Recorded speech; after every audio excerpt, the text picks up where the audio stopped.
Amigo oyente, en el capítulo 2 de esta epístola a los Filipenses que estamos estudiando, hemos estado observando la norma del vivir cristiano.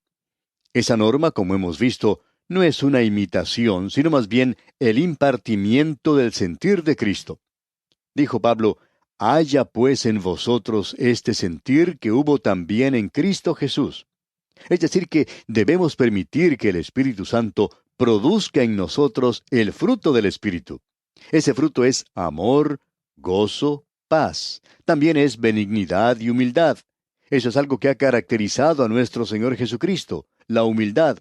Y ese fue su sentir cuando Él se humilló a sí mismo, haciéndose obediente hasta la muerte y muerte de cruz. Ahora, el sentir de Dios es el de exaltar a Cristo. Y por tanto, hay dos cosas que deben caracterizar al creyente hoy. Y Juan el Bautista lo expresa de la siguiente manera. Es necesario que Él crezca, pero que yo mengüe. Y si eso no está sucediendo en su vida, amigo oyente, entonces usted no está viviendo por Cristo, usted no está viviendo la vida cristiana. No interesa quién sea usted. Usted puede ser un predicador, uno puede ser un maestro de la escuela dominical, usted puede ser un diácono en su iglesia. Pero créanos, amigo oyente, hay muchos diáconos hoy que necesitan dejar que Cristo crezca y que ellos mengüen.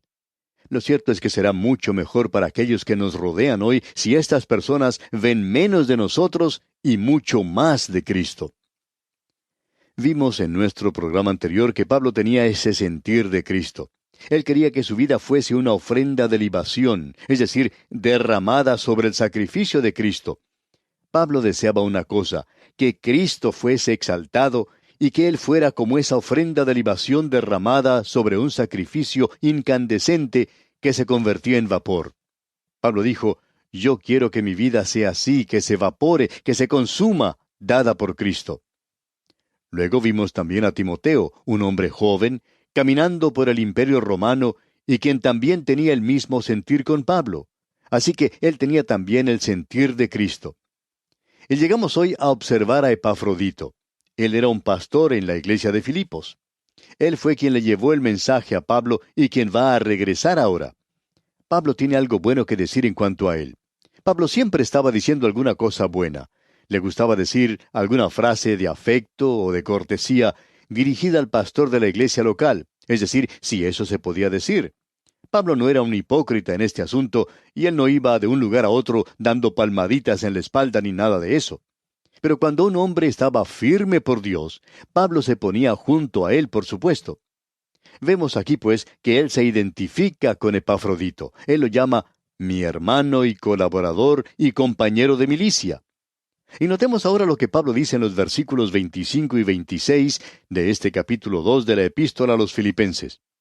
Mas tuve por necesario enviaros a Epafrodito, mi hermano y colaborador y compañero de milicia, vuestro mensajero y ministrador de mis necesidades, porque él tenía gran deseo de veros a todos vosotros, y gravemente se angustió porque habíais oído que había enfermado. Mi hermano y colaborador y compañero de milicia. Pablo se ponía hombro a hombro con este hombre, y este hombre se ponía también hombro a hombro con Pablo. Y Pablo menciona aquí que había enfermado. Esto aquí nos hace sonreír un poco. Podemos apreciar que este hombre, Epafrodito, se había enfermado, y los miembros de la iglesia en Filipos se habían enterado de que su pastor se había enfermado. Él deseaba estar con ellos, y existe la posibilidad de que él extrañaba mucho su hogar. Cuando él se enteró que la iglesia en Filipos estaba muy triste debido a él, porque él estaba enfermo, él tuvo una recaída, porque él se angustiaba que ellos a la vez se angustiaran a causa de su enfermedad. Ahora esto parece ser un círculo vicioso, pero debemos decir que es un buen círculo vicioso porque esto nos revela la maravillosa iglesia que existía en Filipos. Uno siempre puede juzgar, según creemos, a la iglesia por la relación y actitud que existe hacia el pastor que predica y enseña la palabra de Dios. Al visitar uno a la iglesia, puede que alguien, un diácono u otra persona venga y le diga, aquí tenemos a un joven que es muy bueno. Él está predicando y enseñando la palabra de Dios. Y amigo oyente, cuando uno escucha algo así, uno se siente muy bien. Y luego, cuando algún diácono viene y nos dice, mire, ¿podemos hacer algo para librarnos de una persona como esta? Él es una persona muy obstinada, muy dogmática. Siempre quiere hacer las cosas a su manera. A lo cual uno puede preguntar, bueno, ¿está predicando este hombre y enseñando la palabra de Dios? Y quizá él responda, ah, sí, él hace eso, pero siempre hemos tenido eso. Bueno, amigo oyente, él no ha tenido ningún resultado sobre este hombre, de eso estamos seguros. Usted, por lo general, puede juzgar a una iglesia por la actitud y relación que tiene con aquel que está predicando y enseñando la palabra de Dios. Usted siempre puede hacer eso. Puede probar por sí mismo y descubrirá que eso es verdad. Y cuando una iglesia comienza a rechazar al que está predicando y enseñando la palabra de Dios, esa iglesia está encaminada a su propia ruina. Y ese es el tañido fúnebre que se puede escuchar en muchas iglesias del presente. Usted se da cuenta, amigo oyente, que el diablo ha sido muy inteligente. Él no está atacando directamente la palabra de Dios. Nosotros ya hemos abandonado el presentar sermones apologéticos. La Biblia no necesita que nadie la defienda. El Espíritu de Dios se encarga de eso. En realidad, fue Pablo quien dijo, porque nada podéis hacer contra la verdad. Debe dejar que el enemigo siga martillando y nosotros continuemos martillando, presentando la palabra de Dios y no necesitamos defender la Biblia. Así es que el diablo hoy no ataca a la Biblia. Él ataca al hombre que está enseñando y predicando la palabra de Dios. Y usted puede darse cuenta de esta situación visitando muchas iglesias en la actualidad. Pero volviendo a nuestro texto, vemos que este hombre Epafrodito, el pastor de la iglesia de Filipos, tiene una relación maravillosa con su iglesia. Y esto nos habla muy bien de la iglesia de Filipos. Ya hemos visto que era una iglesia maravillosa. Esta gente también amaba a Pablo. Y Pablo continúa diciendo en el versículo 27, pues en verdad estuvo enfermo, a punto de morir, pero Dios tuvo misericordia de él, y no solamente de él, sino también de mí, para que yo no tuviese tristeza sobre tristeza. Ahora quisiéramos destacar aquí algo importante. Quizá parezca que digamos algo bajo, algo vil, pero lo queremos decir porque muchas personas que hoy creen en estos llamados sanadores de fe son nuestros amigos y aman la palabra de Dios. Nosotros también les amamos a ellos y son gente muy buena. Ellos no siempre están de acuerdo con nosotros en todo lo que hacemos y, por supuesto, podríamos estar equivocados. Ahora, no estamos seguros de que estemos equivocados, aunque no pensamos que lo estemos. Sin embargo, deseamos que usted note lo siguiente. Pablo se encuentra en una prisión de Roma. Él tenía un aguijón en la carne y el Señor Jesucristo no se lo quitaba, sino que le dio de su gracia para que él pudiera soportar. Timoteo tenía problemas con su estómago y uno pensaría que Pablo, ya que él era un sanador de fe, él era un apóstol, lo sanaría. Así es que aquí tenemos a Pablo, un sanador de fe, pero ¿qué fue lo que hizo con Timoteo? ¿Oró sobre él? ¿Lo ungió con aceite? No, amigo oyente, él le sugirió que tomara un poco de vino para provecho, para beneficio de su estómago. Ahora él tiene aquí a un predicador enfermo con él. Epafrodito se encontraba con él y casi muere de esa enfermedad. Y tenemos a un sanador de fe y él no está obrando. Él ni siquiera sanó a nadie. Él le da toda la honra a Dios. Todo sucedió de una forma muy natural. Fue un asunto de oración y Dios oyó y contestó esa oración. ¿Y sabe por qué, amigo oyente? Porque en este tiempo, aún antes de que los apóstoles desaparecieran de la escena, el énfasis está comenzando a regresar hacia el gran médico. Amigo oyente, de lo que estamos hablando es de lo siguiente. Es necesario que Él crezca, pero que yo mengüe. Amigo oyente, si yo llego a ser un sanador de fe, entonces llego a ser alguien. Soy diferente, soy una gran persona. Pero quiere que le diga una cosa. Yo no lo soy. El Señor Jesucristo es el gran médico. En cierta ocasión me había afectado por una enfermedad a los pulmones. Y me encontraba al borde de la muerte. En esa madrugada, cuando desperté en esta forma, creí que me quedaban pocas horas de vida. Sin embargo, no fui a ver a nadie, excepto a un médico especialista. Luego me dirigí al gran médico. Tuve una cita con él y le dije que yo quería vivir. Y puse mi caso en sus manos, y ¿sabe una cosa, amigo oyente? Él es quien recibe toda la gloria. Es más, muchos otros hermanos participaron conmigo y se dirigieron también al gran médico y oraron por mí. No hay ningún sanador de fe sobre la tierra que pueda tomar la gloria por lo que Dios ha hecho por mí.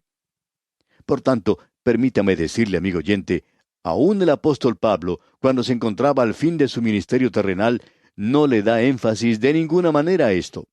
Él prácticamente tenía un hospital con él. Tenía unos predicadores enfermos. Sin embargo, él no utilizó ese don que tenía. ¿Por qué? Porque ahora Pablo está comenzando a poner el énfasis donde debería estar, sobre la persona del Señor Jesucristo. Luego Pablo le dice a los creyentes en Filipos que él va a enviar a ese predicador de regreso. Y en el versículo 28 de este capítulo 2 dice, Así que le envío con mayor solicitud para que al verle de nuevo os gocéis y yo esté con menos tristeza. Pablo quería que ellos se regocijaran, no que estuvieran tristes. Y yo esté con menos tristeza, dice él. Yo estuve un poco perturbado por la iglesia de Filipos porque estaba triste en lugar de estar regocijándome. Y luego él continúa en el versículo 29 y dice, Recibidle pues en el Señor con todo gozo, y tened en estima a los que son como Él. Y amigo oyente, ese respeto, esa estima, debe ser demostrada hacia aquel que está enseñando la palabra de Dios, o hacia aquel que tiene algún cargo de responsabilidad en la iglesia, o al que tiene un don que está siendo utilizado por Dios. Es el don y es la persona que deberían ser estimados y respetados. Ahora, con esto no queremos decir que la persona deba recibir algo, sino que recalcamos el énfasis del día de hoy, amigo oyente, que debe estar en la persona de Cristo. Y por tanto, el énfasis cambia hacia la palabra de Dios que nos está revelando a Cristo. De modo que ese énfasis en el día de hoy debería estar sobre ese libro, la palabra de Dios. En el día de hoy tenemos demasiadas reuniones sobre este tema y aquel otro, consideramos este problema y ese otro. Ahora, la psicología es una de las cosas que tuvo su día. Nosotros creemos que ahora existe un movimiento del Espíritu de Dios sobre la palabra de Dios, y muchas personas se están dando cuenta hoy de que la psicología era simplemente como ese legendario flautista de Hamelín que guiaba a muchos de aquellos santos superficiales hacia un desvío en el camino. Ahora quizá alguien nos diga, pero ustedes por cierto que están obsesionados con eso. Bueno, alguien necesita ser así en cuanto a esto, amigo oyente. Y estamos dispuestos a ser aquellos que estamos obsesionados con algo así hoy. Ese es el énfasis que se debe dar a la palabra de Dios. Y si nosotros realmente creemos en la actualidad en esto, y es necesario que haya veces que nos apartemos a un lado y le digamos a Dios, yo creo que es tu palabra, ayuda mi incredulidad, ayúdame a poner toda mi confianza en ella. Nos maravillamos al leer algunas de las cartas que recibimos. Simplemente no creemos que Dios use este programa como lo está haciendo. ¿Y sabe por qué, amigo oyente? Porque yo tengo incredulidad hoy, y nosotros no creemos en Dios como deberíamos creer en Él. Y ese es el problema, nos atrevemos a decir, con la mayoría de nosotros en el presente. En lugar de ir de un lado para otro, de un lugar a otro en todas esas conferencias y reuniones donde tratamos de resolver nuestros problemas por medio de la psicología y donde hablamos acerca del problema de las drogas y del problema de los jóvenes y del problema del sexo y donde consideramos los problemas de la superestrella y de los jóvenes y de los adultos. Amigo oyente, el problema es en realidad que nosotros no volvemos a la palabra de Dios. El último versículo de este capítulo 2 dice, Porque por la obra de Cristo estuvo próximo a la muerte, exponiendo su vida para suplir lo que faltaba en vuestro servicio por mí. Por la obra de Cristo. Eso quiere decir que este hombre tenía el mismo sentir de Cristo también. Ahora, yo no sé lo que esto provoca en usted, amigo oyente, pero para mí es como sentir escalofríos. Es como si se me pusieran los pelos de punta, como se dice, cuando leo aquí que esto ocurría en el primer siglo durante el Imperio Romano. ¿Ha leído usted algo acerca del Imperio Romano? ¿Del siglo I? ¿Del imperio de César Augusto? Ese imperio durante el cual se apoderó del mundo conocido y donde la ley de Roma era suprema en todas partes, donde no había misericordia para nadie, pero donde había ley y orden en todas partes. Y allí se encontraba ese pequeño hombre, el apóstol Pablo, y aquellos que estaban con él tenían el mismo sentir que él. Y ellos predicaban un evangelio donde había un Dios del universo quien a través de la redención que trajo por medio de una cruz romana, había provisto misericordia para toda la humanidad. Y tenemos que decirle, amigo oyente, que las multitudes se volvían hacia el Señor Jesucristo en aquel día. Podemos ver a ese hombre andando por las calles de Roma. Podemos ver a ese hombre que antes había estado encadenado. Podemos ver a este hombre caminando encadenado a un soldado romano. Su nombre es Pablo, el apóstol. ¿Y qué es lo que él está haciendo? Bueno, él tiene el sentir de Cristo y se está regocijando en el Señor. También podemos ver a un joven predicador llamado Timoteo, un joven impecable andando en las calles de esa ciudad pagana. ¿Dice usted, amigo oyente, que no puede vivir por Cristo hoy? Observe a Timoteo. Él pudo hacerlo muy bien en ese entonces. Él tenía el sentir de Cristo.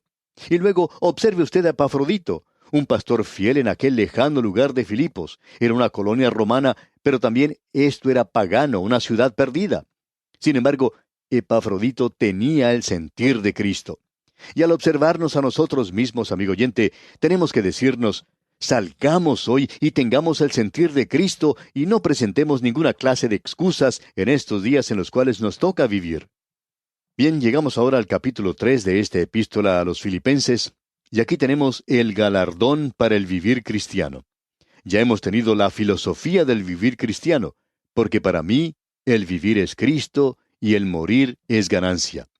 Hemos visto también la norma para el vivir cristiano, y en esa norma del vivir cristiano vemos, haya pues en vosotros este sentir que hubo también en Cristo Jesús. Y ahora tenemos aquí el galardón para el vivir cristiano, y lo vamos a observar. Pablo dice, prosigo a la meta, al premio del supremo llamamiento de Dios en Cristo Jesús. En el capítulo 3 tenemos lo siguiente. Primero, vemos que Pablo cambió el sistema de los libros de cuenta del pasado. Veremos cómo fue que él hizo eso. Luego veremos en los versículos 10 al 19 que Pablo cambió su propósito para el presente. Y luego, Pablo cambió su esperanza para el futuro. Y eso es importante de ver. Pablo creía que Dios iba a establecer su reino en la tierra. Él nunca cambió de eso. Pero él vio que existía una esperanza maravillosa para los creyentes del día de hoy en Cristo, para los judíos y los gentiles, el cuerpo de los creyentes, que llegaría un día cuando el Señor tomaría a los suyos y los sacaría de este mundo. Este es un capítulo maravilloso que podemos observar juntos. Al llegar al primer versículo de esta nueva sección, vemos que Pablo ha cambiado su sistema de llevar los libros del pasado o su sistema de contabilidad. Él dice, por lo demás, hermanos, gozaos en el Señor. Aparentemente, él se estaba aproximando al fin de su epístola a los Filipenses. Usted puede apreciar que podría ser una epístola muy breve. Era nada más que una nota de agradecimiento y él estaba acercándose ya al fin. Y entonces dice, por lo demás, hermanos. Podríamos decir, finalmente, hermanos.